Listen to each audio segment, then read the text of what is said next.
God, this is fine. Still bright out. Still bright outside. Lighting's fine, I think, for now.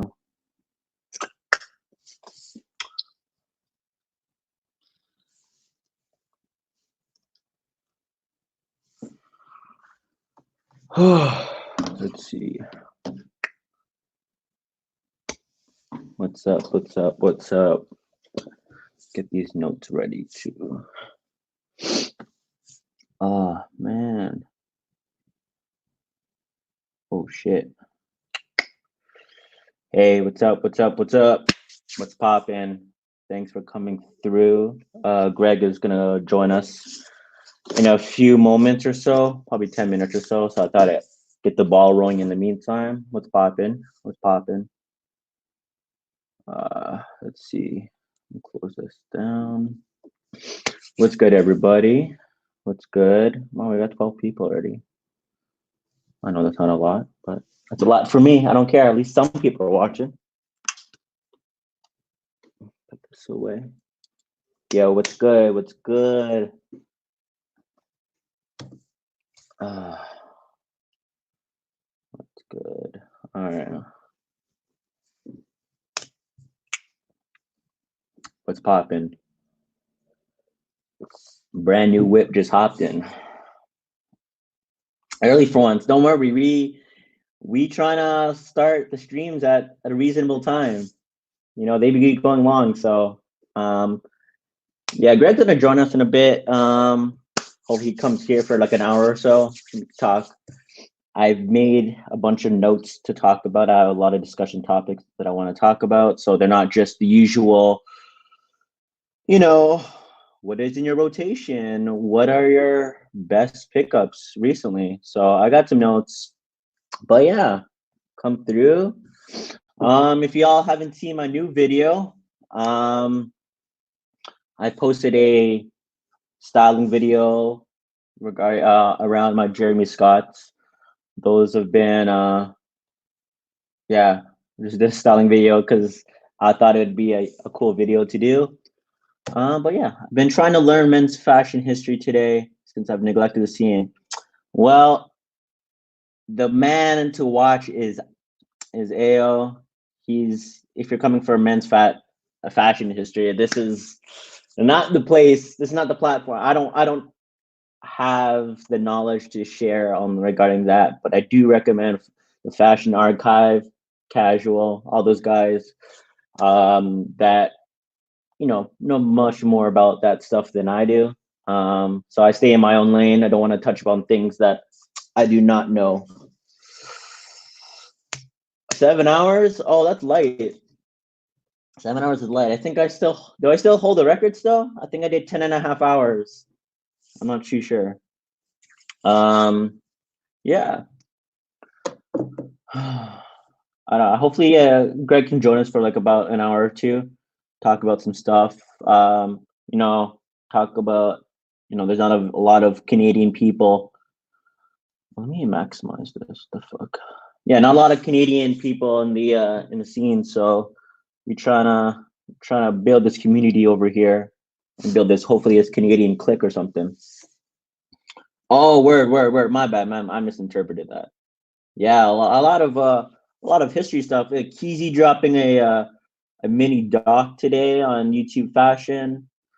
And we got Ao dropping the Montclair video. Apparently, I think Thea was saying Brave New Wear dropped a video. I haven't got around to. I was actually just been I just lost my train of thought. Oh yeah. I haven't been watching this cooking, meal prepping, and yeah, this is the color. This is what's happening right now. This is why I just got the hat on. There's nothing else. nothing pretty there. So hey Linda, what's poppin'? What's good? Good. Oh. No fresh cuts. No fresh cuts for a while. There's no reason to get a cut. I'm still let it grow, see what's pop. I mean, I had it really long before. I used to you know, when the man buns were a thing, I hopped on that trend. So I mean, it's not gonna get to that phase, but we're just growing out. This is the longest I've had like my sideburns or my, yeah, it's disgusting right now. But yeah. What's good, guys? What's good? It's good. Oh man. I'm actually shooting a video in a few days, trying to keep consistent with the channel. I guess yeah, just rolling videos out weekly. That quarantine buzz, nah. I don't wanna nah. There's no point. I don't care. I don't care about this right now. Honestly, I don't mind it. So yeah, shooting a video in a day or two. That's it. Who's Canadian? Yeah, I feel, in my opinion, if you, I don't know anybody else. It's just for the, at least for the higher fashion stuff. I mean, if you including me into that talk, then yeah, I guess it's just literally myself, Greg, Kyron, and Anthony. I don't know anybody else that's doing it. At least I'm not friends with Kyron. I don't think he knows of me either. I know one of my acquaintances is friends with him. But yeah, Anthony and I rep in Toronto, Greg and Kyron out in Montreal. And I don't know any Vancouver people that are in this scene. That's just me though.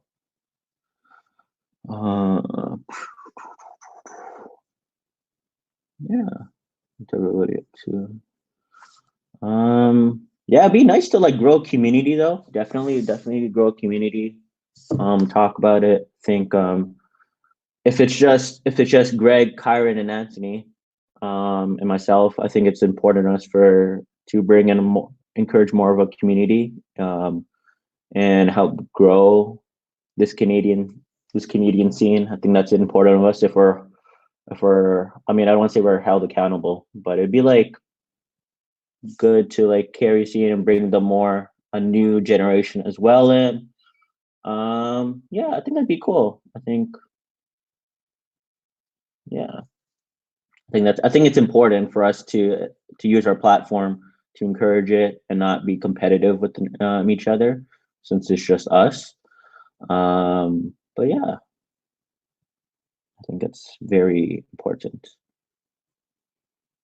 I think I've had a couple people like hit me up about the videos I make, and um but what I do, what I use, and stuff like that. So I just give them like my personal experience to them, what um what I do and what has worked for me personally. Um, yeah, I mean that's all I could do really, right? I mean I tell them what works for me, but at the same time, my perspective on things are obviously different from theirs. So, what's the most wholesome, memorable experience you've had since you've been online? I think really it's just coming into the YouTube scene. It's just what was really like great. I think still today, it was just the fact that people were watching my videos like in a different continent, like across the world. I never thought like it would reach that far. IO being one of them.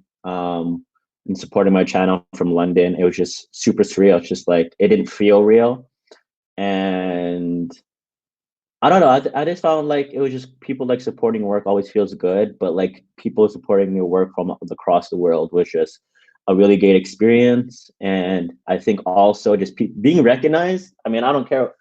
Being recognized is really cool and everything, but like when I got recognized at like 500 subs, like at Dover Street Market in New York and in London, that was like a good feeling. It's just like, damn, I'm nobody, and you watching out here too. That felt nice, and like people supporting the channel and appreciating what you do, felt good. Yeah, and then also becoming friends with a lot of these people, and especially with this whole like COVID stuff that's happening. We've been doing these live streams like consistently, and we've built like this community. Like I didn't know a lot of these people, and I've become like good acquaintances with them. And yeah, and I don't think that would have happened if the COVID thing would have happened, and building the platform as well for it, encouraging people to join and meet new people. I thought that was I thought that was great. So yeah, like a lot of good, honestly, a lot of good things have come out of COVID for me, on a social level, um, and a on a, like I've been like working on a lot of like discipline, being more disciplined with myself and doing things that I didn't make time for. So yeah, but yeah, a lot of I think I don't want to sound like me like negative or anything, but yeah, a lot of things, good things happened out of COVID, on a social level. So, but yeah, I think, and I find that the YouTube community is more welcoming than the Instagram community. At least from my experience. My experience has always been like very positive from the YouTube scene, and very it's been like very welcoming and encouraging. And yeah, I have yet to have a bad experience, and knock on wood, but yeah. Oh, I appreciate that. Hey, yeah. Yeah, I was like, yeah, one of the is just, yeah, just a great person.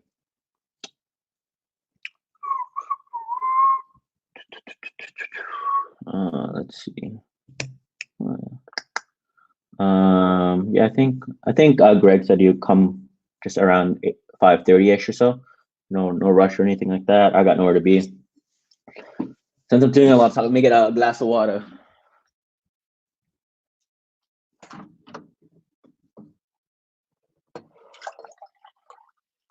Ooh, that ASMR right there.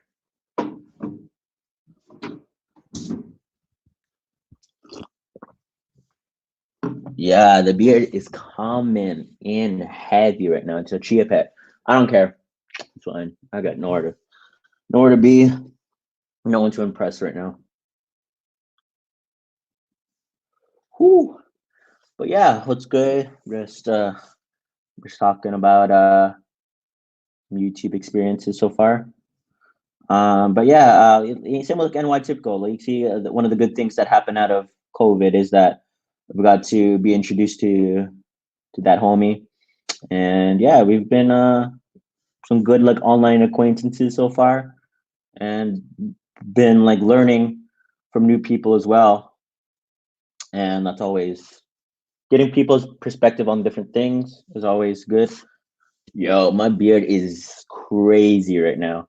But like my dad has the same goatee vibe, and he has like the sideburns like fully. So like I've never had my sideburns grow on like good, but yeah.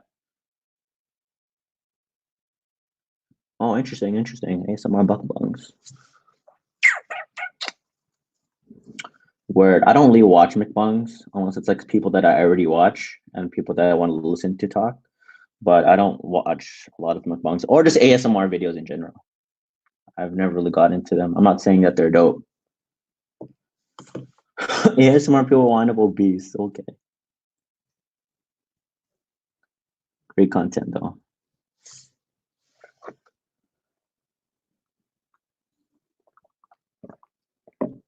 One of my homegirls just started making some ASMR videos. What if they do ASMR workout videos? I mean, I guess just a lot of just a lot of inhaling and exhaling in through the nose and out through the mouth. A lot of grunts. A baddie beard. Oh, stop.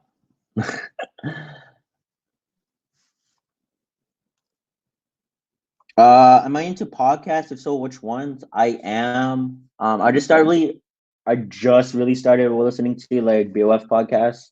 Um, just because I'm trying to I guess I want to like be educated a bit more, but at least like I like um IO IO recommended one, and I listened to that one, and then one of my favorite designers is Charles Jeffries, so he was on one of the podcasts recently as well. So yeah, used to be religiously invested into Failing Upwards. I haven't listened to most of their podcasts since they've rebranded themselves after they've been exited from Barstool. but I was a big fan of Failing Upwards. Ooh, I listen to Timothy DeLaGhetto's No Chaser podcast like religiously, like every week. Like I listen to it like once it comes out on Wednesdays. And I listen to Call Her Daddy. I'm into like a lot of like health and not like health, but like I like talk about like I like to hear a lot of like relationship talk podcasts and a lot of just perspective on things. So that's why I like Timothy DeLaGhetto's podcast. And he's been like a childhood hero of mine growing up through like middle school and high school and until today.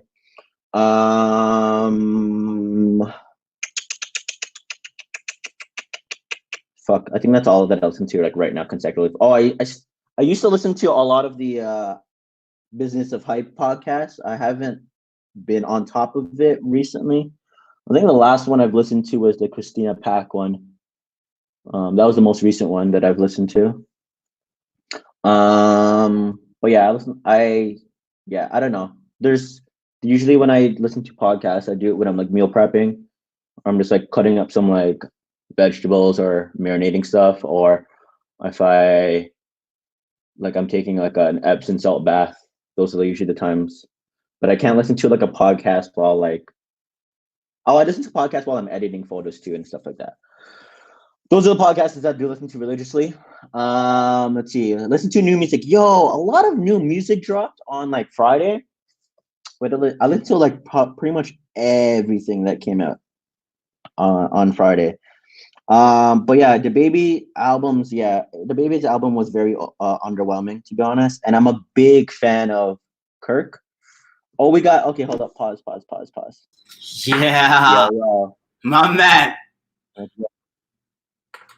What's up, bro? What are you doing? Good, man. You?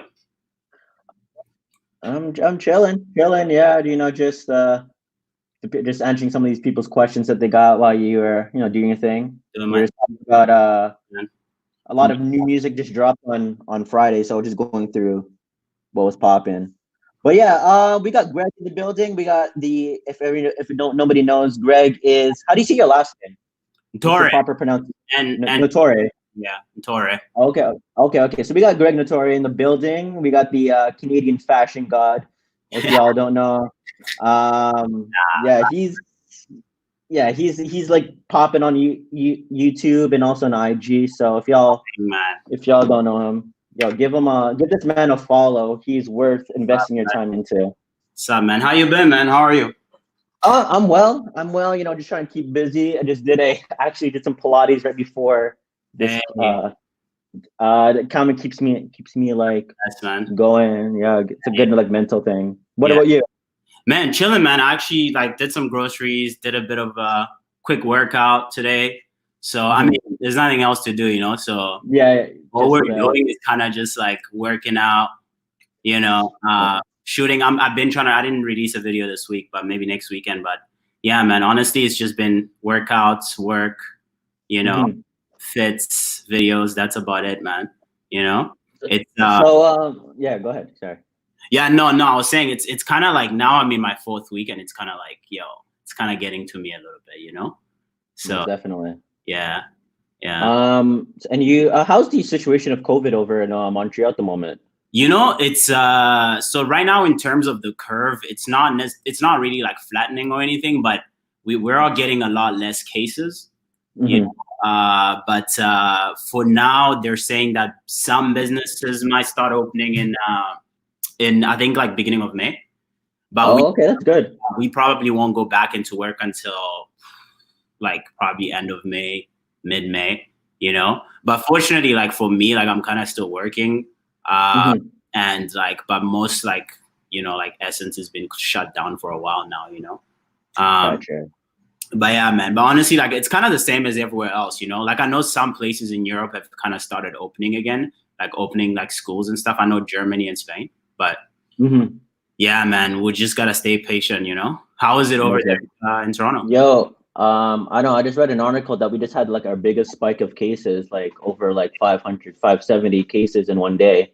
Shit. Yeah, like the cases at first it started to slow down, but like I think when the cases were slowly like flattening, like the curve was slowly flattening. It like I think people just got excited a little bit, Yeah. and then it just went back up again. Like it was under 400 a day, which was good because it was been over like 400 like for most of like the past 2 weeks, and then now we hit like over 500. So Yeah. I don't know, man. Some people are not taking it serious though. It's you know what? I think that I don't know. It's kind of weird because even for me, like I have a football field like just down the street, and like I'll go play here and there, but I usually go like evenings when there's like no one and stuff. But honestly, when it's nice out, like a couple of days ago, it was super nice out, and there's a bunch of kids and their parents playing, and I was like, "Oof, that's a bit risky," you know. Like I understand if it's like one or two people playing, but if it's like a bunch of people, it just like makes it for sure. So that's why I was like, not to say that I wanted like COVID to happen in general, but why couldn't this happen like prime like winter when everybody wants to stay inside? Exactly, because no one would actually go out, like everyone. That's it. Just like whatever, So exactly. Yeah, yo, you don't mind if I have a glass of wine, do you? No, do your thing, man. Make yourself feel comfortable. We can make this a mukbang if you want. I'm gonna pull out the ice cream later. I usually have the ice cream during the live streams. Yeah, so we built like a I don't know if you know IO, the Fashion Archive.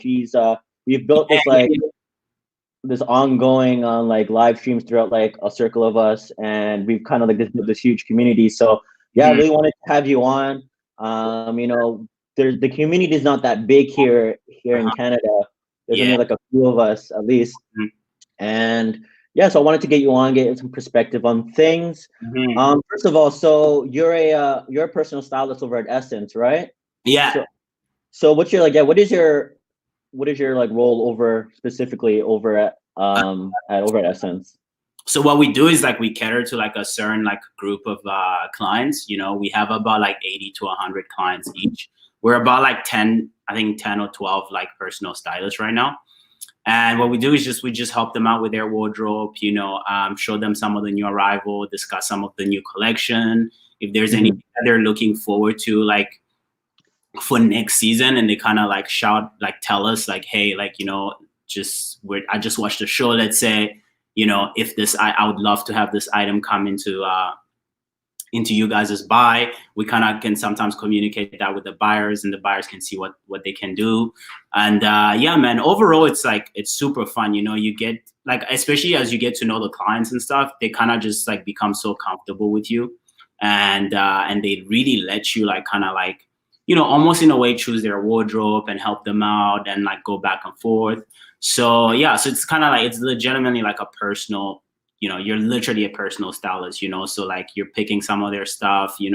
Other times you have other clients that are just sort of a bit more into like their own sort of style. So they will kind of just be like, yo, I'm into this, I'm into that.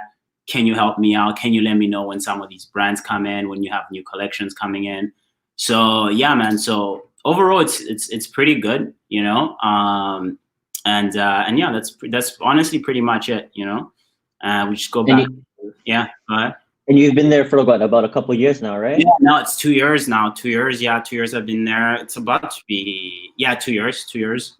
So, and then prior to you moving to Montreal, like where are you like originally from? Originally I'm from like East Africa, but I was actually born in France. So okay, gotcha. Yeah, I lived there for a bit, and then kind of moved around a lot, man. Like I moved around like South Africa, Zimbabwe, like a bit all over Africa and stuff. And then I kind of moved here for school. And then from there I moved to Ottawa actually. Yeah. Oh, okay, gotcha. Yeah. So like back in the day I had like a little blog going. So, all that stuff, when the blogs were still like, yeah. And then I kind of just like Instagram kind of just came to me. Like honestly, I feel like I just started posting pictures like the minute that Instagram was sort of like you're a pioneer of Instagram. Yeah, as soon as the gram started, like I was just kind of posting pictures for fun. I always loved style. Like I feel like, man, like I don't know for you, but like I always like, for me it was always like style before fashion. Like fashion is something that I kind of like gravitated towards like a bit later. I was really way more into like style, like people that just have like a genuine sense of style and authenticity and things like that, which is kind of the things I talk about in my videos, you know? Most definitely. And then actually, just to bring up that point, in your the video you have titled The Fashion Path, you just talked about how you started educating yourself and that kind of grew your passion for more and more into fashion. So that video was about like 2 years ago. So how are you still educating yourself now? And how are you still educating yourself to like grow your more like into fashion? And is there like a ceiling to that? To be quite frank, I feel like with fashion, there's obviously no ceiling. Like you can definitely do as you please. And I feel like, you know, your style kind of changes as you kind of grow, change your environment, meet new people. So for me, I would always say like my style is like always trying to grow, you know, but I also I try to not force it, you know, like I find for me, I'm quite comfortable with where I'm at in terms of like my own personal style. And then like if I find new ways to kind of like dress myself or to incorporate certain things in my wardrobe, I would then entertain that. But I don't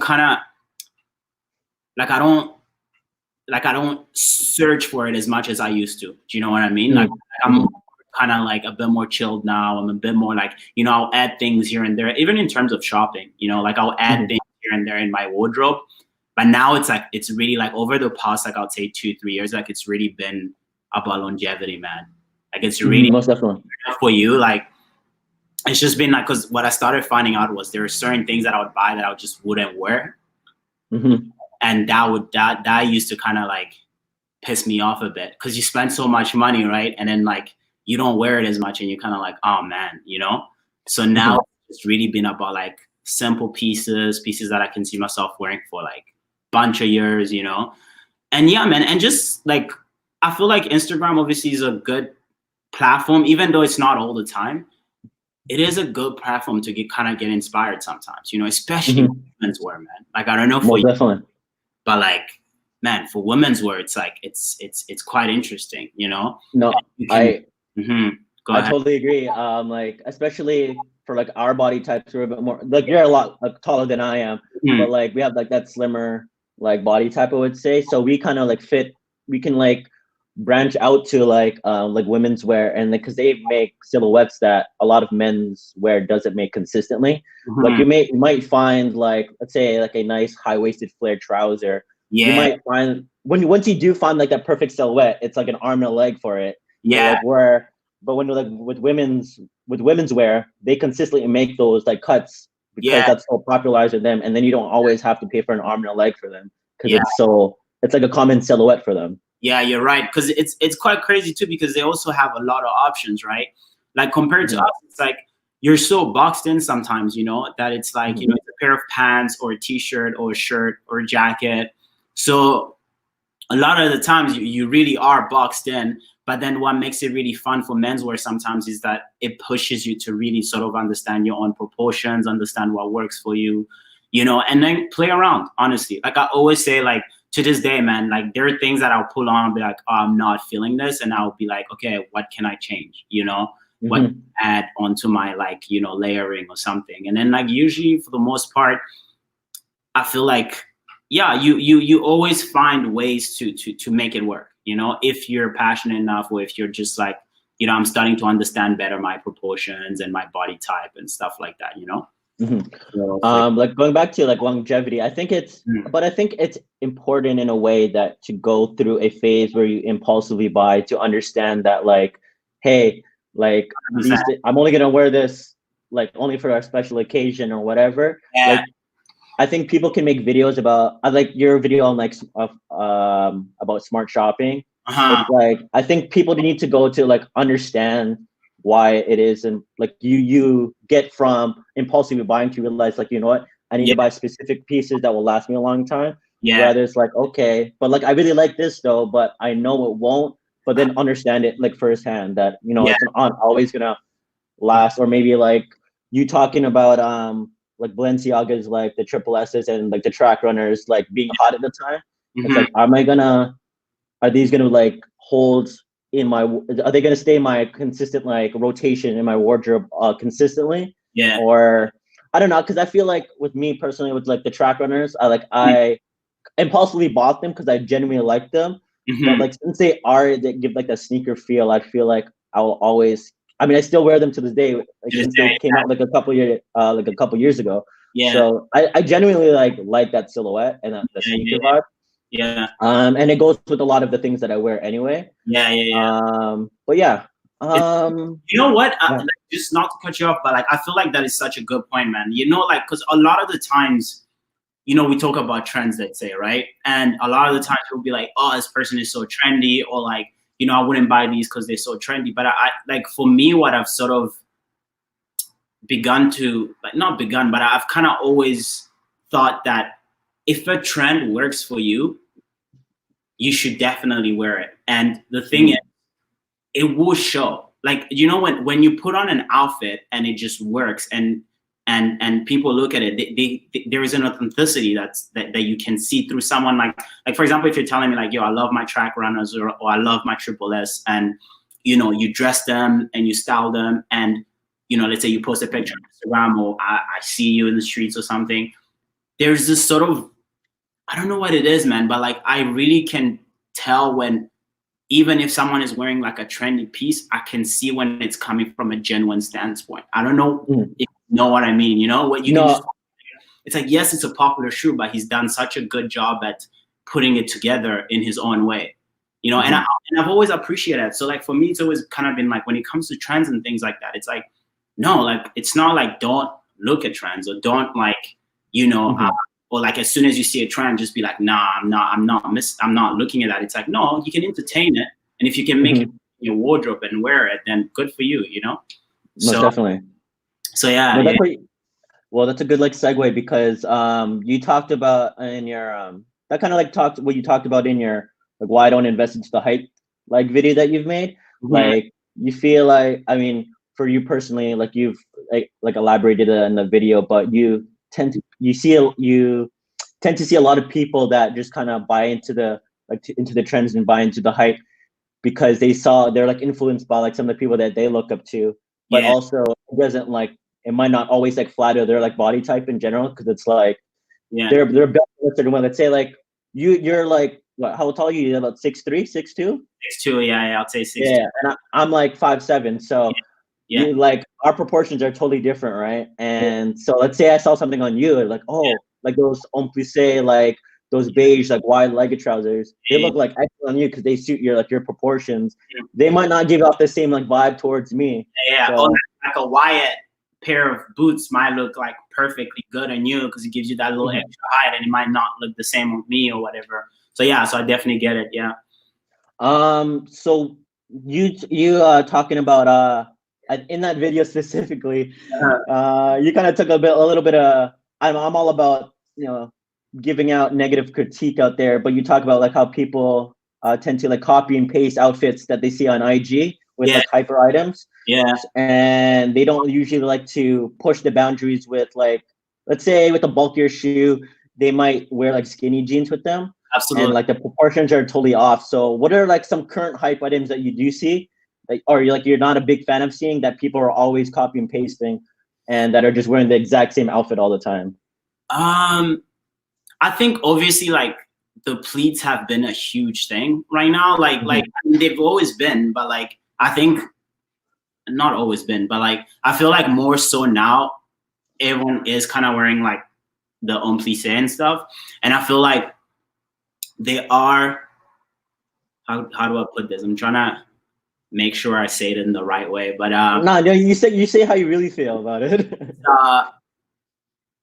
You know, because it's kind of become a like sort of like a trend, and that Instagram sort of post or whatever, it's like you do see quite a lot of outfits that look similar, you know, whether it's like en plissé paired with like the Acne like sneakers or something, you know, with a long like overcoat, and you know, and I think there is even a brand that kind of started making like pants that looked extremely similar to the en plissé.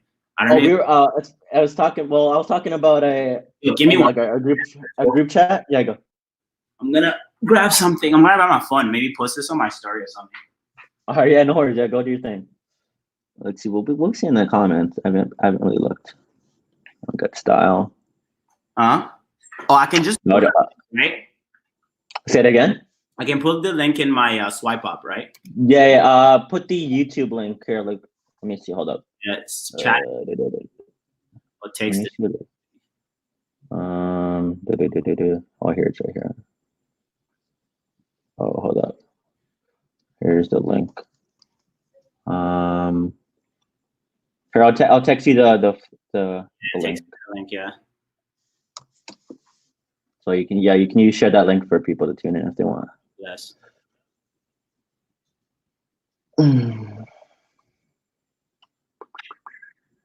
Yeah. Yeah. Where were we? About hype.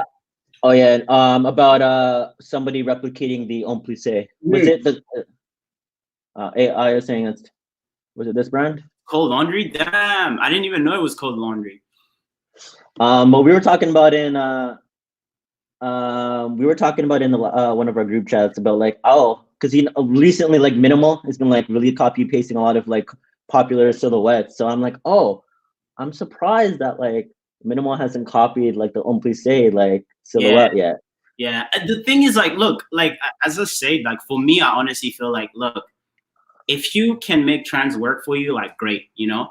I just find that like personally it becomes, because you have to sort of make a decision between wanting to grow like an audience, I guess, on Instagram, or wanting to sort of just, you know, experiment with your own style and just really push your own style forward.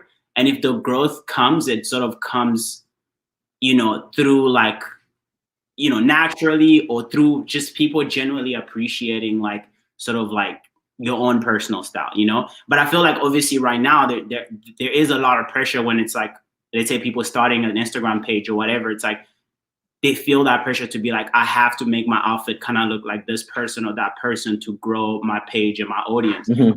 And by all means, I'm like, you know what, you know, if you're trying to create a business out of this or whatever, like go ahead, you know, like do what you need to do, you know.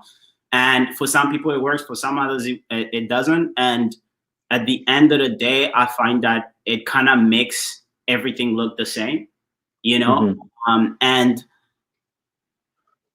it's a bit, it makes it like a bit boring sometimes, you know. But at the same time, they are like, I'm not saying like someone that's been wearing like Homme Plissés for like 5 years or 4 years or 3 years or 6 years or whatever, it's like they're gonna put them on and you're gonna be like, oh yeah, this is just a pair of pants that everyone is wearing. But it's like, no, maybe this person has been rocking those forever, you know.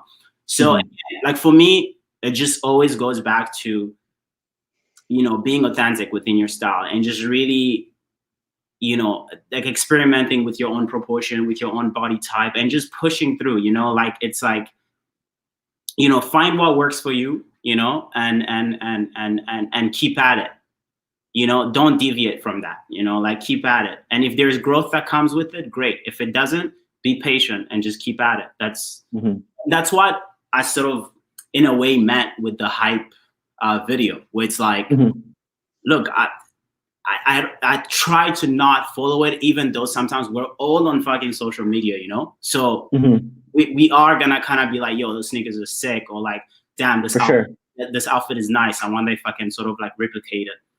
But, you know, I think you kind of have to force yourself sometimes, you know, and just be like, damn, I really do want to keep doing what I'm doing and like grow my style in a way that's authentic and genuine, you know?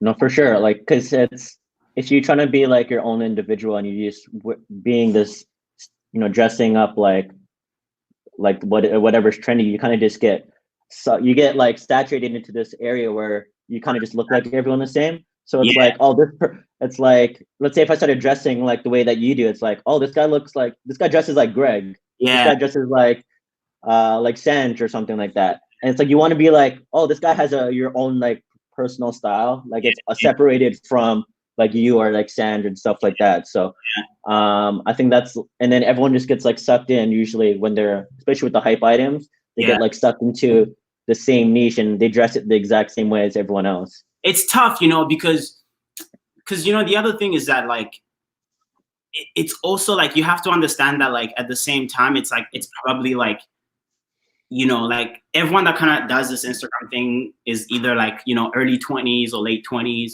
So, you know, they might, there's a lot of influence that may come like right away, and then they're pushed to like, hey, like, you know, maybe if I do the same thing, I'll grow my page, or maybe if I do the same thing, I'll also become as like, I don't know, Instagram like popular as this other person or whatever. So, you know, I think there's also that sort of like the fact that the generation is quite young, especially the people right now that are into fashion. It's like, I mean, I'm seeing 16-year-olds and 17-year-olds in like full on Balenciaga outfits.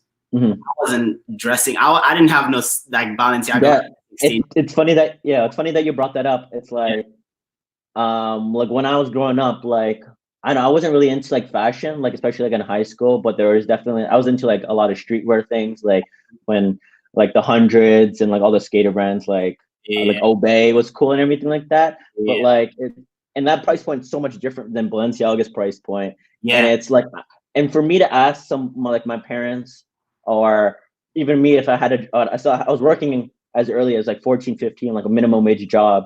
And it's like, damn, I can't afford this stuff. And I would never ask my parents. And I'm not saying like I come from a rich or poor family, but my parents have, well, at least my dad specifically has always been very disciplined with like money.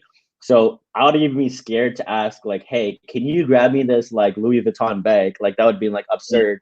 But then you have these kids that are, you know, like 15, 16 that are wearing all Balenciaga. And it's like, yo, like, how are these kids affording? Why these parents like encouraging that it's okay that that you can buy all these? Yeah, you're right. Go ahead. And the thing is that like, look, and the thing is that the parents probably don't even understand, right? Like it's not like, and the parents is just like, you know, if you're a rich kid, like, you know, you're gonna buy the Balenciaga. You know, the parents aren't necessarily like, let's say, looking into what the kids are like watching right now or like what they're scrolling on Instagram. I think it's just clothes, you know. But look, like again, you know, what ends up, in my opinion, I feel like what ends up happening is you don't really develop a sense of style.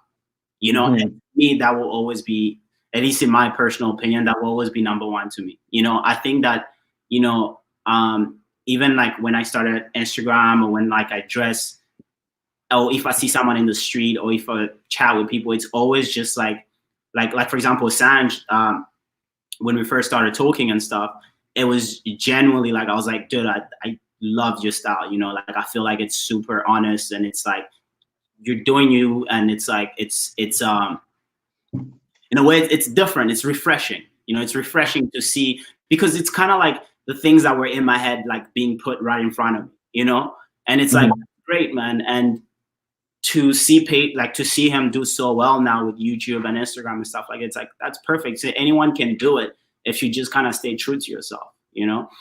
And obviously right now everyone wants everything so fast and so quickly. So it's like when we talk about like, let's say kids that are 16, 17 dressing in all Balenciaga and posting and getting like 6, 7, 8,000 likes, you know, I mean, you know, by all means do you, you know, but then if there's no longevity that follows that, then it's kind of like all for nothing.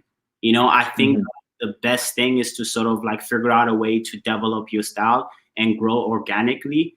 And then and just keep doing yourself. And I think that will sort of keep you sane and mentally sane. And also you will sort of have more confidence in yourself in a way, you know, because you know what you did for you before anyone else kind of worked, you know. And that will also kind of push you to keep growing your style and to keep experimenting and exploiting and stuff like that. So yeah, man, I feel like it's just different, you know, different opinions for everyone, you know. No, but definitely. And like, it's also like the people that you're surrounded by that's saying that this is okay and what's not, you know. I mean, not like for style personally, but like saying like the people you're raised again, let's say if you're like in a rich environment, then you're always gonna like, hey, you want something, then you're gonna get it. Like some people have never got that no card before. They always been like given everything to them. Whereas it's like, it's just like different, but that's the environment. They don't know any better because that's what they have been raised up to like learn. Absolutely. Whereas some people that have just like never people have dreamt of like owning at least something from Balenciaga, whatever it is, and some people are just more fortunate than others. Here, Rainer, one of our good friends of mine. How do you get feedback so you're on the right track? That's a good one. I'll let you go first. How do you get feedback so you know you're on the right track when it comes to? I think, I want to say that like you first when you're going down to when it comes to like down to proportion, making sure that things are like suiting your body type specifically. Like our friend Anthony, like he's a bit broader, and like so things that look good on myself won't necessarily look good on him. So just understanding that, like understanding the proportion part, and maybe let's say wide-legged. If somebody has like doesn't have long legs, like someone like Avery, who has like super long legs, and some stuff won't look as good on myself than it would on him. So I think it's all like trial and error and like testing things that like suit your body type first. And I don't know, you just gotta try certain things. But like I don't know if there's like a right track, because let's say if you confidently like love something and that you think you can pull it off and you have that confidence to pull it off, I think that's more important than what other people think in a way. Yeah, no, that's really it, man. That's just like as you sort of like try and keep sort of experimenting, you will naturally just build that confidence, you know. And I think that there's no need to rush it. When we talk about feedback, I would kind of say that, like, obviously, like, okay, like, let's say if you follow people that you really admire and stuff like that, you can always like slide into the DM and be like, yo, does this work with this? But obviously, understanding your proportion is one of the first things, yes. But I think also like trial and error, man. You just gotta kind of play around with your wardrobe. You know, understand that like I didn't, at least like in my opinion, I know that there's been some times where I've worn something and been like, to this day, actually, there are things that I wear, I'm like, dude, what the fuck am I wearing right now? You know? Yeah. So, you know, everyone is still sort of trying to find. I mean, not to. Everyone is kind of still trying to develop their own style and to like sort of work towards like understanding that they could add little pieces here and there. And some, like, for example, I'm finding some of the things that I would have never worn like 2-3 years ago, and I'm like, oh man, this actually works, you know? Yeah. So yeah, there's always room for growth, and always like you said, like there is no ceiling, so there's always room to improve with style. 100%. So when it comes to feedback, it's just like first be confident enough to try, and then slowly build your wardrobe and like find your proportions and like, you know, keep going. I personally think. Going on a branching off back to the video of why I don't invest into hype. What are some current hype items that you would love to like maybe you don't have currently that you would like to style differently than a lot of people that are styling right now? Are there like what's hot right now? Like I know you've been on like the Plissé stuff already. Trying to think of other things like I feel lot of like no, I feel like in general like just pleated trousers have been a thing forever now, you know? No, most definitely. Like I feel like every outfit that I see, it's like pleated trousers with like on plissé with derbies, like sneakers. But you know what? There are a couple sneakers that have been hype that I would love to like sort of try or entertain. You know, like sort of that denim and sneaker look. You know, just to sort of step out of comfort zone a little bit. Definitely love to entertain that. Yeah, I think that's about it. Just sneakers in general, because I don't really wear sneakers that much. Yeah, no, you don't. I noticed that. I mean, like you love your boots, you love your derbies, but I love my it's pretty much it. So like I would say if I had to entertain like a certain trend, it would probably be sneakers, because I don't wear them that much. Other than that, you know, like menswear is so limited. You know, it's most definitely have to like. I don't know, it's like even just like layering and things like that, you just have to like sit there and think what can go with this or what, you know, because the where I start is I have trousers, and then I have either a sneaker, a derby, or a boot, right? Mm-hmm. So yeah, so I feel like menswear is so limiting sometimes, but it is. When I'm like on Essence, when I'm like just checking every day because they upload every day during the week, like new content. I'm always looking at. I always find more things in the women's section that I'm adding to my wish list more often than men's. I'm usually like men's. I'm just like really scrolling, whereas women's, I'm actually like scanning through. Like unless it's like some dresses, but like by then I'm passing that because they're like really fluffy or whatever. Menswear, it's crazy, man. And even the way like Essence on our website, they do such a good job at styling some of these pieces, but like most definitely, yeah, it's like it's infinite, man. It's like you have the broad like blazers, shoulders, all that stuff. It's insane, man. But I think in terms of trends, probably sneakers, to be honest. Gotcha. Yeah. Let's see. We have a gentleman here. I think so much of personal style comes from understanding culture, and you just can't just buy into the culture. It definitely takes experience and understanding. Oh yeah, I definitely would agree with that. I think that like, you can understand something and not necessarily indulge in it, in the sense that, it does take experience and understanding. Like we all love fashion and we all love certain trends, but there are some trends that may work for you that may not work for me, and it just comes like, look, you can sort of be in it, but you don't have to be fully engaged and fully like, I need the latest sneaker or I need the latest, like, do you know what I mean? Like I've had to, like, to be quite honest, like I've had to learn how to sort of hold myself back in terms of like purchases and in terms of like investing so much into my wardrobe. At some point I kind of started realizing that, look, man, like if you keep buying, you're never gonna work with what you have. And there comes this comfort where it's just like, oh, like, sometimes, to be quite honest, Instagram even plays a role in that. Like you get into this sort of mindset where it's just like, you feel like you need clothes because you need to post on Instagram. And anyone that has like sort of like an Instagram page can kind of feel that pressure sometimes. And it's kind of like you have to distance yourself from that. And you kind of just have to be like, look, I can guarantee you that like I'll wear the same trousers for like, 2-3 days at work, and the same boots. Like my Bottega boots, I wore them all winter, And I'm like, dude, like that should be going on the gram. It's like, who cares if I'm wearing like the same boot? Like no one is consistently having a different outfit every day. Right. If you're like a celebrity or like, whatever. But so I don't know where I'm going with this, but I really feel like it's important that like, for me personally, I always say that like, as I get older, I would love to have sort of things in my wardrobe that I consume and I wear all the time. And it doesn't. Kind of makes you miss those high school uniform days, doesn't it? Oh man, that was like all I did. You know what I mean? Like yeah. My whole high school, I just wore uniform. It's just so easy. No, you don't have to think about it. Exactly. Yeah. Like, and even like having a small wardrobe wouldn't even necessarily mean that you would have to create uniforms. Like it just pushes you to sort of be creative. It pushes you to sort of understand, hey, this is what I have to work with.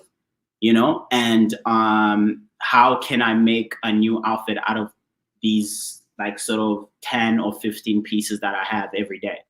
And you will find a way, because I remember years ago, I didn't have as many clothes as I have now, but I was still making it work, and now I have even better clothes, but I keep buying and I'm like, okay, look, you need to chill and kind of make it work with what you have in a way, Right.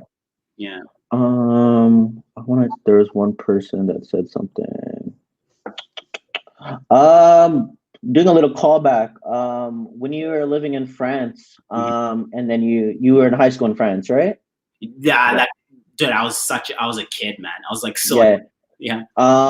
Then when you came to school to Ottawa, right, for school, why Canada, or like why Ottawa? Do you know, I actually came to Ottawa like at 18, 19. And it was just solely for school because like I had been moving quite a lot growing up. So I kind of just wanted something that would be chill. And I had family friends here. and they were kind of like, okay. they have good like schools here, good universities here, like you should look into it. Kind of looked into it, and I had a couple of like buddies of mine that I've known for quite some time that somehow were also coming here. So I was like, you know what, I'll try it out. I'll come here and see what it's like, you know. Honestly, like I really wanted to, if I had to do it all over again, I probably would have done London, you know. But then London is a super expensive city, you know. So most definitely. But I love the menswear there. Most definitely, I do too. Yeah, but I kind of wanted a country where I could just chill, stay, and I chose Canada, and it's been great since, honestly. Like I love this place here, you know. So amazing. I arrived. I did Ottawa for like for a bit till I finished university, and then I moved to Montreal for the job, and that's it. You know. And then you graduated with your economics degree. Yeah. And then in between after you decided to you dropped that and you didn't want to get into like banking instead. Yeah, go ahead. Despite the fact that you hated it, is there besides that, is there any other key takeaways that you did learn and learn from that experience and that you use or you preach about from to this day forward? Oh yeah. Any good takeaways that you have from that? Yeah, I think first of all, like I think like going to school and you know like getting a degree and stuff like that isn't a waste of time. Like I think that like if you can, first of all, if you go through it and you finish, that's a lot of discipline. You know, it's especially if it's a degree that maybe you may not have been extremely interested in. You know, but you just sticking in it and just like, you know, I'm gonna get this degree, I'm gonna finish. That's already like such a good thing, you know. And I think all of that, in my opinion, kind of like showed me what I really wanted to do and what I didn't want to do, you know. So me going into uni, getting the degree, and you know, working these bank jobs, it kind of pushed me to sort of like be like, no, this is really what I want to do. So I'm gonna go after this, because I was hating the other side, like this side of my life, and I'm like, you know what? If I'm hating it, I need to change it, and I'm gonna really go after what I want, kind of thing, you know. So I would say that something that I took out of it was like, first of all, like discipline. You know, when you're kind of in a position when you're not necessarily enjoying what you're doing, and you have to stick through it. Of course, like for me, it was just like I was like, you know what? I came to Canada for university, for my studies. I need to get the degree at least, you know. So I was like, you know, I'm gonna stick through it. So sticking through that required a lot of discipline, and I did it. And then, you know, me going through job, it kind of really pushed me to be like, to really understand what I didn't want to do and what I wanted to do, and sort of making that jump to fashion, to style, and eventually working for SSENSE and stuff. So I mean, there's always learning experiences when you kind of go through like, I mean, I guess you're like our 20s and shit like that, you know. I think because like for me, like the first retail job I had, I worked at Aritzia. Yeah.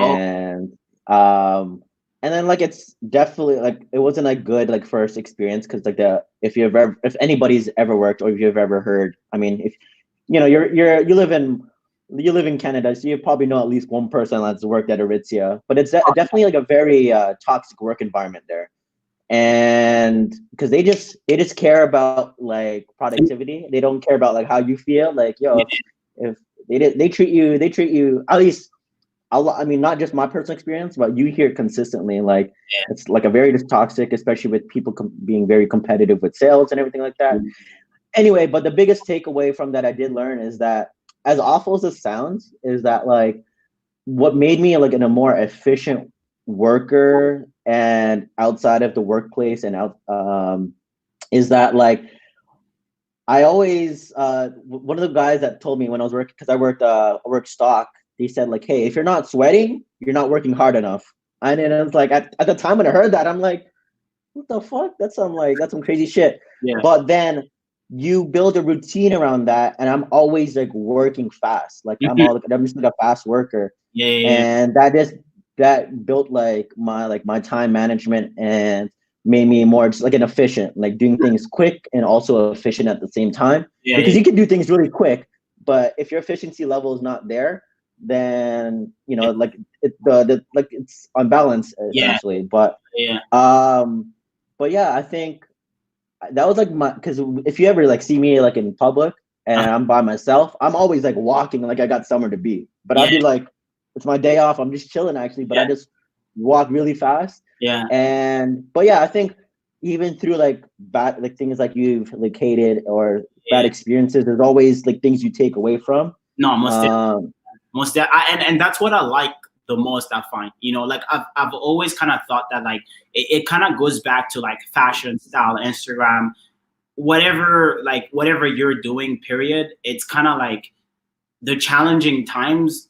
If you stick through those times, or if you learn from those times, it honestly just pushes you to sort of do better within your craft, So again, like you working at Aritzia, me working for like bank jobs and whatever, and like I did a bit of retail as well. And it's like all of that kind of propels you to like really pushing for the things that you actually want to do. And I think that like you have to be patient, man. You really have to. Same as style, the same as like what you want to do for your career and stuff. There, you have to be patient, but you have to know what you want in a way, So yeah. Here. So doing now, bringing it back to like Essence.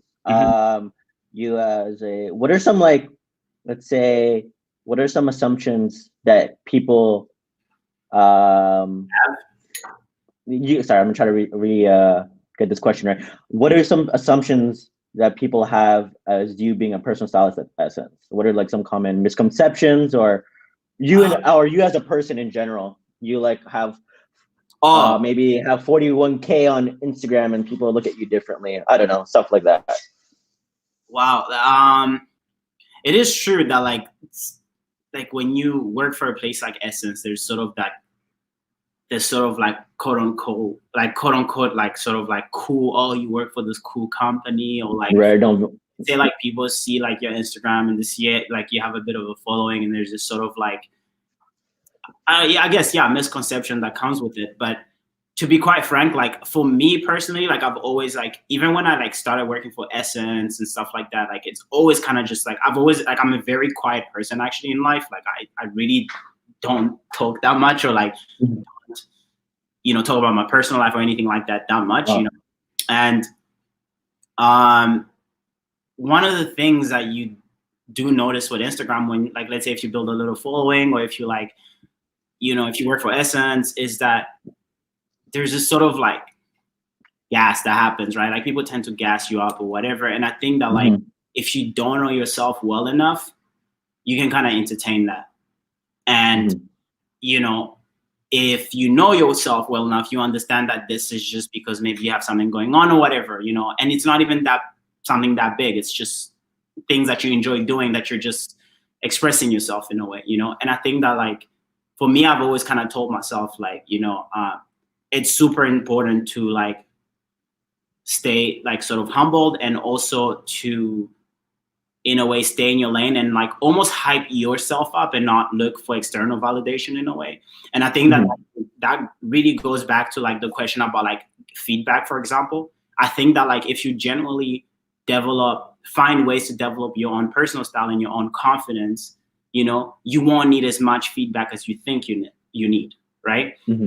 So when it comes to all these misconceptions, I think for me, I've kind of like really tried to block them out and just really keep sort of, expressing myself in the way that I see fit, whether it's like posting, pictures on Instagram, or like doing videos, and like people don't understand, like YouTube is quite difficult, man. Like you're putting yourself out there, and it's like, like talking in front of the camera and all that stuff, and the editing and whatever goes into it.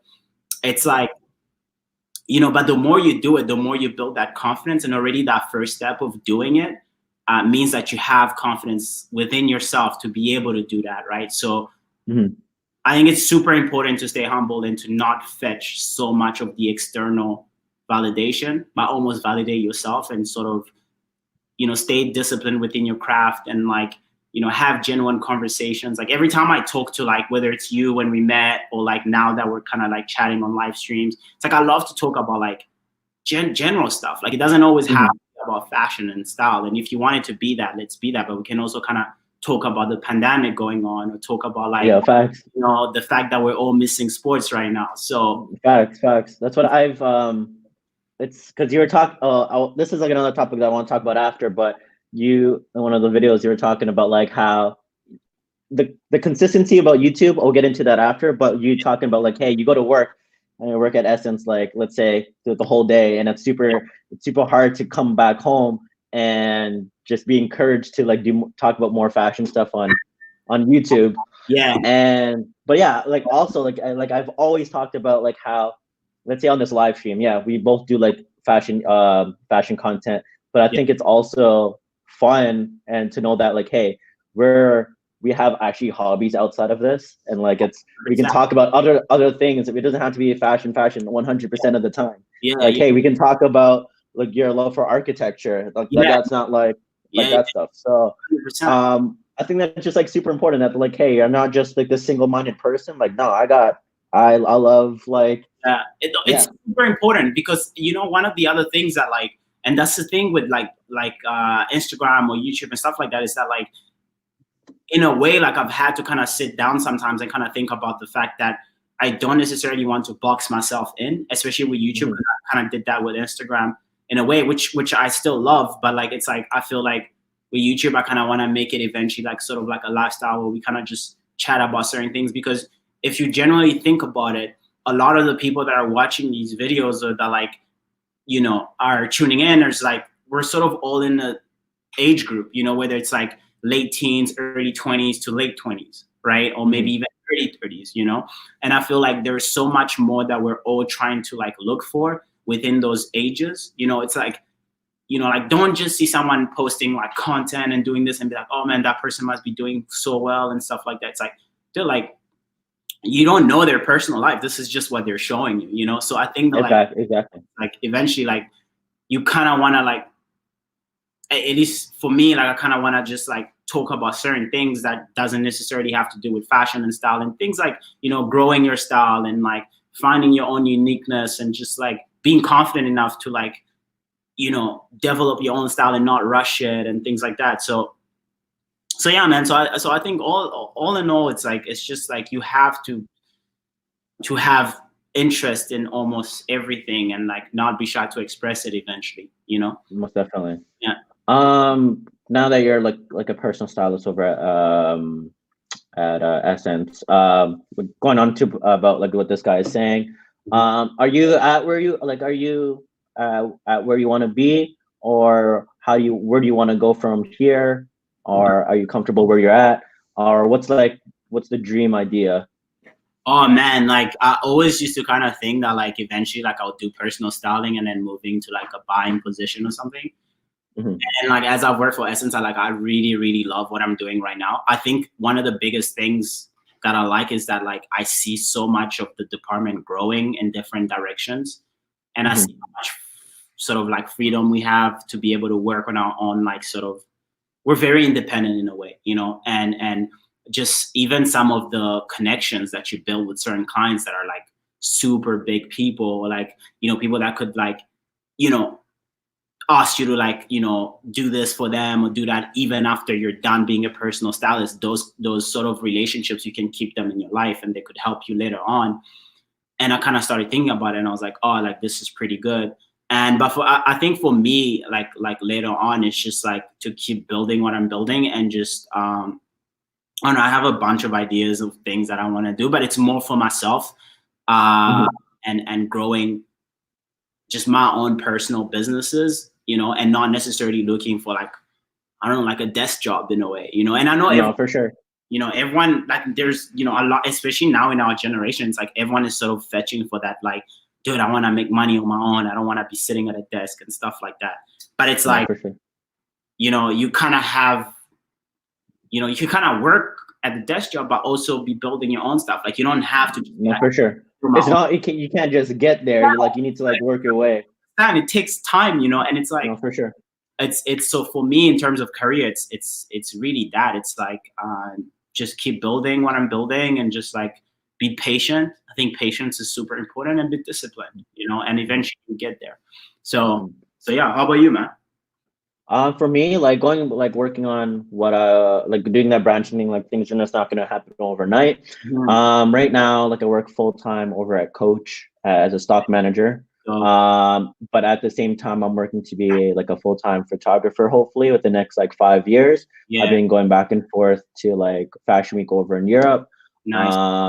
and Where? like taking like street style stuff. Like London, Milan, and like I was just in Milan right before it got like shut down. Oh shit.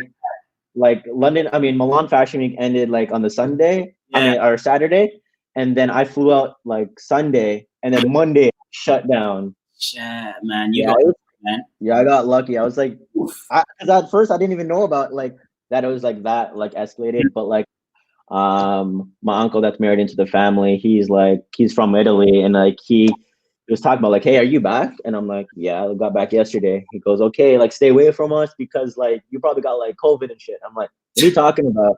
And then I googled it and I was like, holy shit, like Milan's on shutdown. Shut I down. was just there. I was just there like yesterday. It was Crazy. crazy. That's crazy. But yeah, I mean, like a goal. I mean, I would love to like work for a couple agencies, eventually work to like a magazine. But Yo, I really like have passion for like doing a lot of like street style stuff. Like I don't know if you know like Julian, like Blue Mode, Blue Mode. yeah, Blue Mode, I Yeah, know. Yeah, yeah. He's like super like he's like the goat, yeah, yeah, yeah. like street style stuff.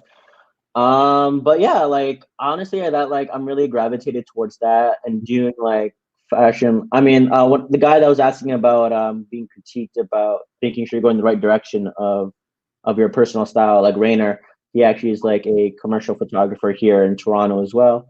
So Oh, I've been like learning stuff from him and through his experiences, yeah, and it's like yeah, just like understanding like the difficulties and like how I need to grow. And Canada for the scene is just it's not like I'm it's really hard to grow here oh, exponentially. dude. Uh, I was in London last year, like in the fall, and I was like, this is ridiculous, man. Like everyone here is either like a vlogger or a blogger or like you know. yeah, But yeah, yeah.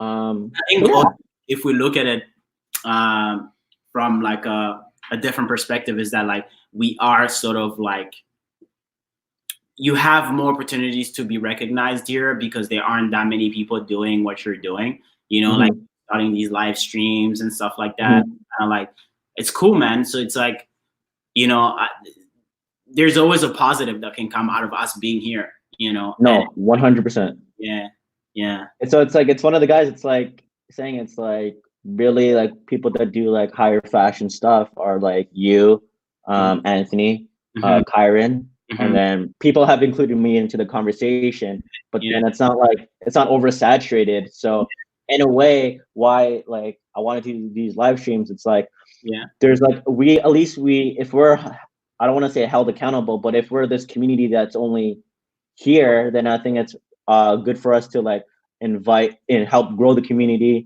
absolutely, Uh, and because like no one else is doing it, and if nobody else is, then I feel like it's yeah, like an opportunity for us to do that. yeah, absolutely. So yeah. Yeah, no, that's dope, man. That's really dope. No, I definitely think that there are a lot of things to look forward to. And again, you don't really need to be in a big city or anywhere to fucking do stuff. You know, like No, for sure. wherever you are now, I mean, like social media and internet in general, like sort of connects us, you know. So you just gotta keep at it, I guess. All right. So one of the big topics I definitely want to cover is going back to being consistency. Consistency.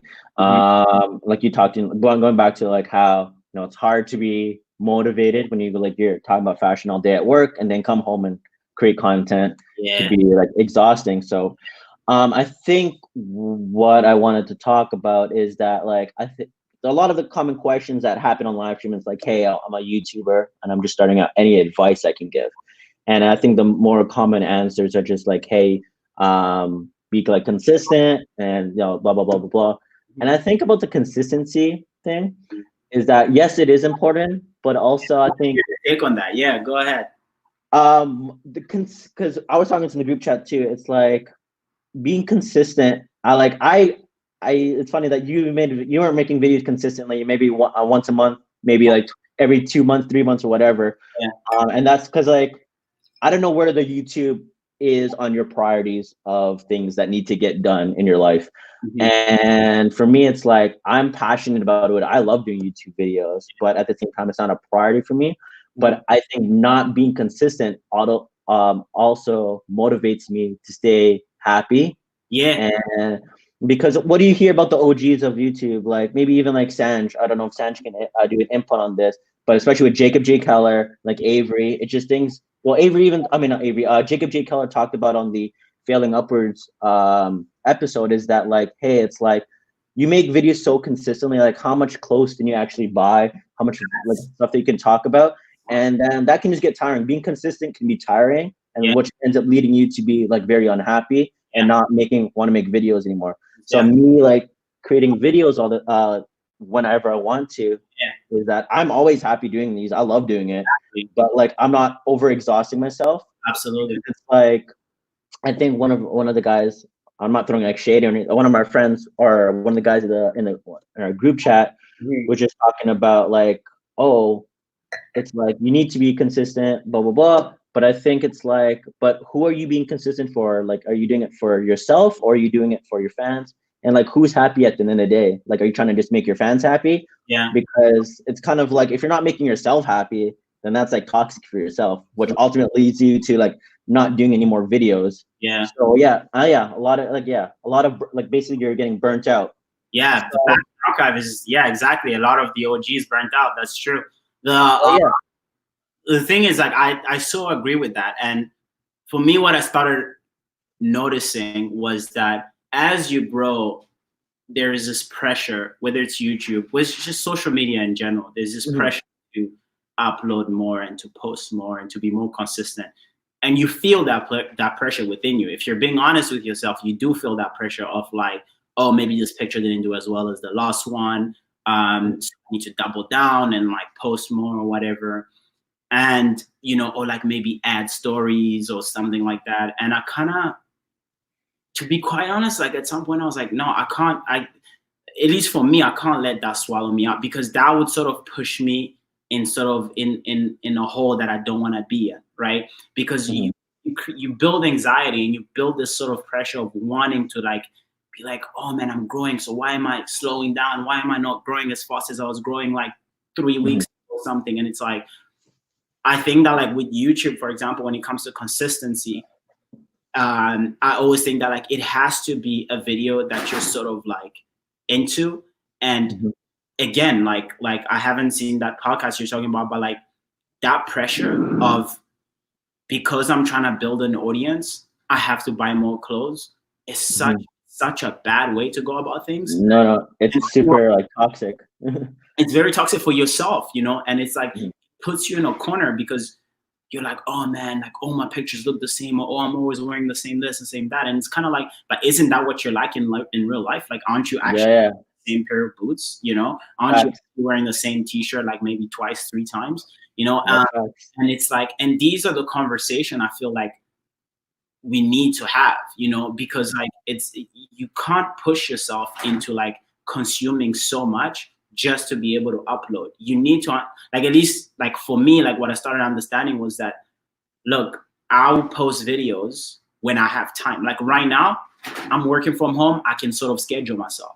I can get a workout in, work on the things that I need to work on, work on my video and then upload, and it feels great. And the thing is, like, I feel like with YouTube, it's even tougher because when, we all know how much goes into like whether even a small video, like just having to edit a small video and like post it and all that thing. There's a lot of work that goes into it that people don't see. They just see the final product. So obviously upload it, you kind of want people to like, approve of it or like, comment, like, share, subscribe, all that jazz, right? But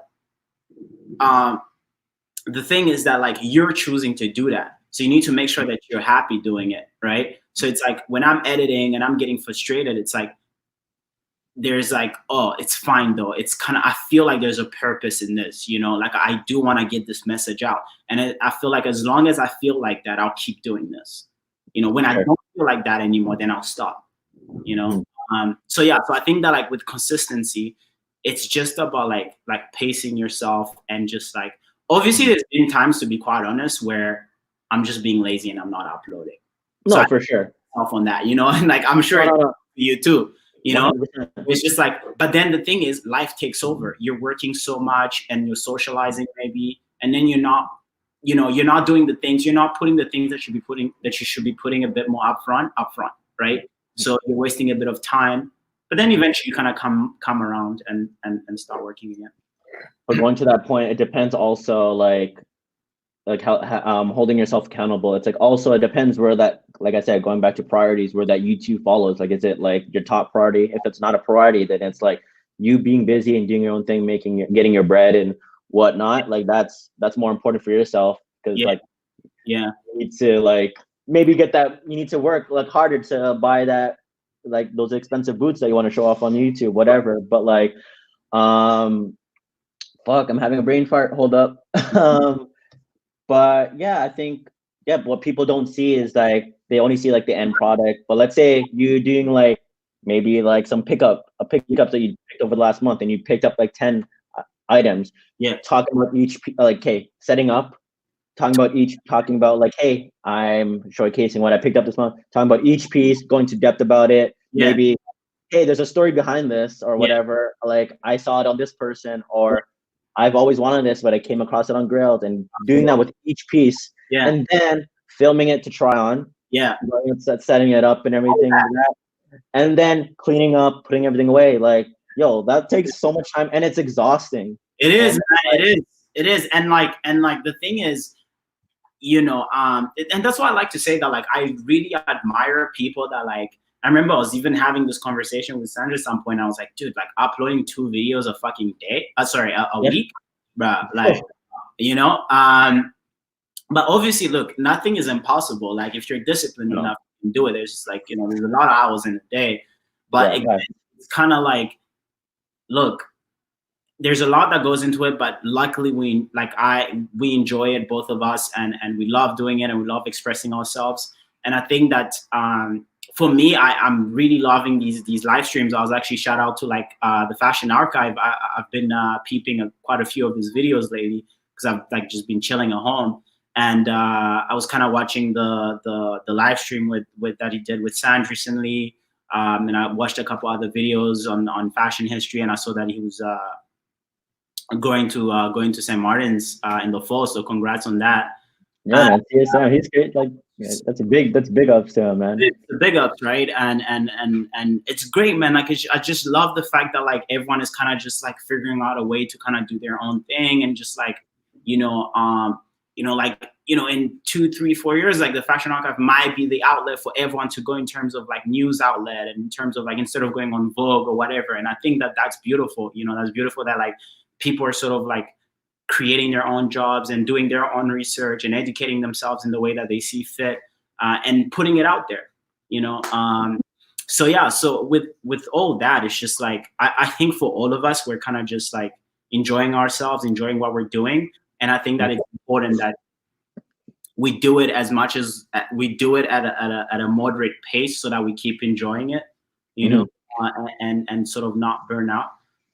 Also, I think what I always preach about with people that are just trying to start with YouTube, or at least talking about from my personal experience, is that when I started YouTube, like I wasn't depending on blowing up, and like I didn't care about, hey, like I need these many subs. Like I didn't care about the views. Like as long as I was doing what I was happy and putting like the product that I want out there, like that made me happy. And if it gets viewed and it gets like people commenting, like that's amazing. Yeah. But I think that's the most healthy thing. So even if like the passion projects that you do produce and you put out and they don't do as well, that shouldn't like bring you down. It's like, hey, you really wanted to make this video, you should just be happy about that. But you shouldn't be like trying to like depend on the fact that it's gonna get blown up, or that this should do really well. Yeah, it's even with like outfit photos too. Like you think like this is the most fire outfit, and then it's like, bro, like nobody's liking this. Bro, like the other day, like there's this video that I recently uploaded, right? Like I think the video that I uploaded last week, and I was like, bro, like seems like everyone on Instagram seems to like just black and white, like all white or all black outfits. Like what the hell? Like Yeah. There's some outfits that I posted. I'm like, dude, like to me, this is insane, you know? Yeah. Yeah. I'm like, 2,000 likes. I'm like, the fuck, you know? Yeah. But I've But you throw those own say pants in and everybody like it goes through the roof. Right? And I've just kind of grown to understand that it's like, look, man, like I kind of started finding a way to enjoy that, you know, to enjoy that. Like, oh man, I see people not engaging as much on a picture, on a video. I kind of like that because I'm like, oh, that's, I not kind of like that, but I found a way to like be like, to look at it from a positive perspective where it's like, you know what, this shows that I'm just kind of still expressing myself because this is an outfit that I love. Like to me, this is sick, you know, and it's like, as long as I love it, I shouldn't think twice before posting it, you know? As long as I'm enjoying making a certain type of video, I shouldn't think twice. I should just upload it, you know? So yeah, man. So I think that like, you know, it all has to do with confidence at the end of the day. I think that like if you're confident within the things that you're doing and within who you are as a person and not looking for external validation, you'll be more than fine, you know? And you be consistent within your craft. And you enjoy what you do, and you know, people want to subscribe, then great, you know. So 100%. So basically, in conclusion, you would agree that like basically being inconsistent equals to like longevity, and you equal and like you being happy, whereas like you being consistent may be good at first. It's a good feeling at first, but then it can lead to being exhausted, and then it can make you lose motivation and inspiration. And then being consistent doesn't always equal longevity at the end of the day. I think I would phrase it, in my opinion, I think I would phrase it a bit different in the sense that being inconsistent, if it's honest and you're literally uploading a video because you're like, I just didn't have any ideas right now. And this idea came up to me and I kind of worked on it and now I'm uploading it, then that's great. That will build longevity because that means that I'm not necessarily caring too much about like the subscriber count and you enjoy making videos, right? Right. I think being inconsistent because you either are like, I'm working a lot, so I don't have time. On weekends, I kind of just want to lay back and chill. Then you kind of have to yourself in a way where it's like, okay, am I just saying this as an excuse?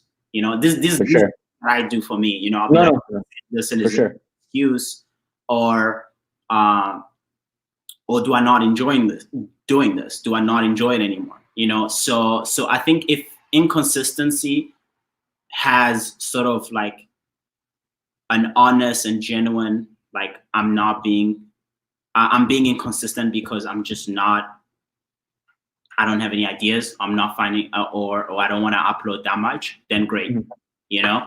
And then being consistent can also lead to tremendous growth too, you know? So like, it's like, you know, like I've been watching SSENSE for like quite a long time, you know? Like I think he's probably one of the first YouTubers fashion YouTubers that I watched consistently, you know? Like before, like, yeah, like I watched Jacob here and there, but not that much, to be honest. I'm more like, I watch a lot of YouTube, but it's mostly like fitness and like other things. Yeah, we talk about this all the time. Like I don't watch a lot of fashion YouTube. Yeah, like to be quite honest, you know, and I you know, and he's been like super consistent and like he's blown up, you know. So I think that like there's pros and cons, but I think it has to come from an honest point, from an honest perspective, to be honest, you know. It's just I agree. Yeah, definitely. Now with you being you having like a big following on Instagram, and then you have about just under 9K on YouTube, have you received any negative critique about your style, or people just hitting up like, yo, what the fuck is this? Yo, to be honest, like, yeah, on certain pictures, obviously, like people will be like, yo, never wear this, you know? Like I remember back in the day, actually, when I used to wear like the on plissés, like people would be like, what the fuck is this? And I'll be like, you know, but to be honest, it really, like, it's maybe one or two, you know, like, okay. Then you get those like YouTube comments like quickly, but it's not, yeah, it doesn't really, like, honestly, you just breeze through it. Like it's not someone consistently coming to your page and being like, you dress like shit, you know. Mm-hmm. Just usually like one person that's quickly doing like a scrolling and then like they leave a comment, you know. Gotcha. But yeah, you. No, I'm not like I have a smaller following Yeah, yeah, compared to you. That's why I was asking, because like usually like I always joke about like, hey, if I start getting negative comments, that means like I made it. Like people, I've grown to a certain degree where yeah. people have something negative to say, and I'm like, oh, yo, I don't have haters yet, so Yo, that's why I feel like I haven't made it yet. yo, to be Because honest, it's because like, when people start see you winning, then they start hating. So yeah, like they don't want to see you. They don't want to see you succeed. it's true, it's true, it's true. And I think that like there's motivation in that, right? Like No. I think it kind of tests your confidence, right? Because you know the gratification that you get from whether if you get a lot of likes or if you get a lot of comments, or if people approve of what you're putting out there in the world, there's a certain like high that you get, right? Like where it's just like, oh, I feel like I might be doing something right. Mm-hmm. But then when you get that negative comment or that negative feedback, you know, you kind of feel a little bit down. And I kind of started understanding that it's just like, but if you have enough confidence within yourself and you kind of like internally, you know, you'll be all right, regardless if Instagram didn't exist today and you just had to solely rely on like, you know, 5,000, 6,000 subscribers on YouTube. It's like, you know, that you could build an audience because you genuinely believe in what you have to put out. Right. Mm-hmm. So I think that like from the get-go, I think that that was always my objective. It was like internally, I need to make sure that I'm all right. And that mentally I'm sufficient for me. You know, if everyone else outside of myself want to validate, then great, you know, but I won't let that sort of dictate my life in a way, you know? Gotcha. So yeah, so I think that's important. A few more things just wanted to talk about, because I just have a bunch of like topics that here. Now you working at like Essence all the time. I see you go to your shopping there.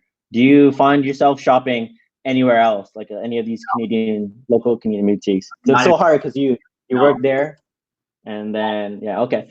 Do you find it like with Canadian boutiques, like a lot of independent shops that you see common that I mean I don't know anything about business and like store and running a store or anything like that, but I find a lot of stores here in Canada, or specifically in Toronto, is that when they'll get like name brand like popular name brands, maybe like some Comme des Garçons, or I don't know, like Our Legacy, whatever, those are the top ones, or Acme. A lot of the stores tend to just do a lot of safe buys. Like kind of just like, because I understand like it's going to be harder to sell when they buy like a runway piece or a lot. So that's why there's not a lot of stores I like to shop at in Toronto. Maybe like Contraband here and there, but I always know that they're always gonna like be heavily discounted because no one's gonna buy the crazy stuff. They have that store where they have like, I remember when I read it, they had insane discounts, man, like 70-80%. I'm like, dude, what are you guys just giving? And it's just sitting here. Yeah, it's just sitting there. It was crazy, man. Like there was a bunch of like Drees, like it was like a Hider t-shirt for like literally, I think it might have been like $40, like 40 Canadian. Yeah, it was stupid. Yeah, but yeah, I just find like I end up shopping mostly like on Essence all the time. Like that's why I'm on it like every day, because like they're always uploading new stuff every single day. Whereas I mean, obviously it's harder for like smaller stores to consistently buy like that, and I know they don't have like that money to. But it's harder for me to shop at like I'm all about like supporting your local and everything. Absolutely. But it's really hard for me to like I'll go in and I'm gonna never like really impress. Yeah, no, it's quite, and I mean honestly, like when it comes to Canada, like in terms of shopping, it's super dry, man. Like I mean, it's like compared to Europe, like you know, you've been there a couple of times, like it's really dry. But to be honest, like ever since I started working at Essence, and even before I started working at Essence, I was mostly shopping at Essence for like specific pieces that I wanted, and then I would shop at other like fast fashion retailers for like the like the t-shirts and the hoodies or whatever. But to be honest, like even Grilled, like I only sell things there. Like I don't like spending too much time buying things unless it's like something specific. Like I don't like searching, like going on Grilled and like typing and like not being sure if like this item is gonna come proper, if it's gonna be messed up or like, you know. So in most cases, if I want a certain piece, I just honestly would be like, okay, not buying anything for the next month. I really want these Balenciaga derbies, and then like, you know, make it work from there. But yeah, but I think like when it comes to Canada, man, like Essence, it really is where it's at, man. When it comes to just like clothing, you won't find anything better, to be honest. No, that's facts. Yeah, that's big facts. The environment is great, man. Like I mean, like, you know, love working there, so it's like it's pretty chilled. Yeah, it makes you want to support them, you know, in a way. No, 100%. Yeah. Few things. Let's see. And now like I think it's coming to conclusion.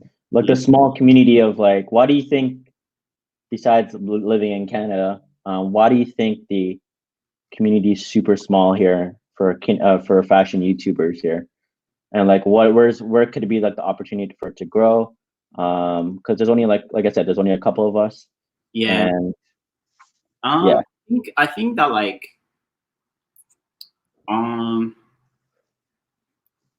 if you compare it to somewhere like London or just Europe in general, people are way more like into fashion because it's like they're trying to make a career out of it.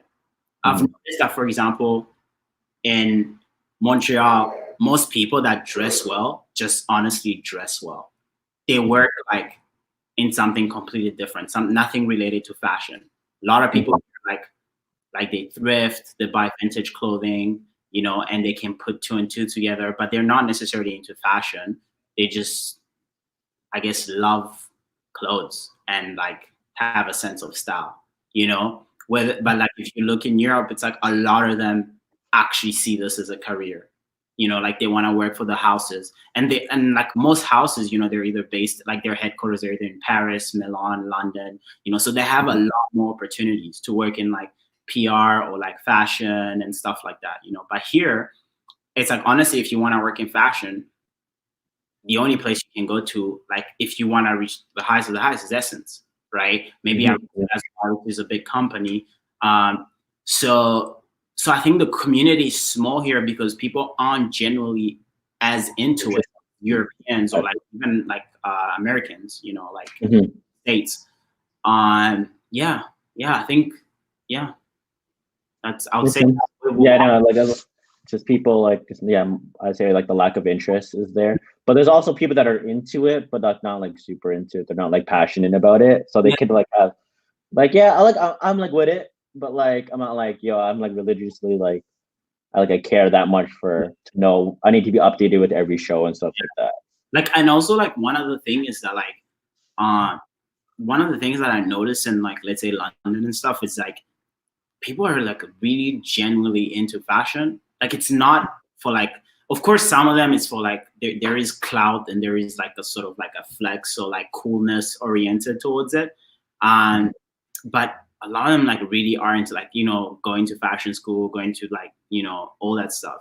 And here it's more so like, yeah, like I just work for a retail store and whatever, I wear Doc Martens and like that's it. Yeah. So yeah, but I think that's a good thing. I think it's good that there aren't that many people. Like I think this gives us an opportunity to sort of like branch out and to sort of like build something actually. Yeah. You know, so it's pretty chilled, man. Gotcha. Yeah, man. Yeah, okay. I think I have everything covered that I want to talk about. I didn't want to like come on here and be like, hey, what's in your rotation right now? Blah blah blah. Like that's what's YouTube for. Oh, that's beautiful, man. Yo, thank you so much for having me, man. I really love it. Before you go, do you anything you want to get off your chest, you want to talk about, or anything you want to plug before you head out? Man, honestly, like, nah, man, just like thank you, and like I honestly keep doing these. I think they're great. I'm gonna look forward to like more of you and more live streams like these. And yeah, and thank you for building this for us, for like us Canadians here. Yeah, most definitely. And yeah, man, nothing else, you know, like and thank everyone for the comments and everyone that enjoyed this. Like, cheers, you know. Amazing. Thank you for joining, man. Appreciate it. Yo, we'll be in touch, okay? bro, for sure.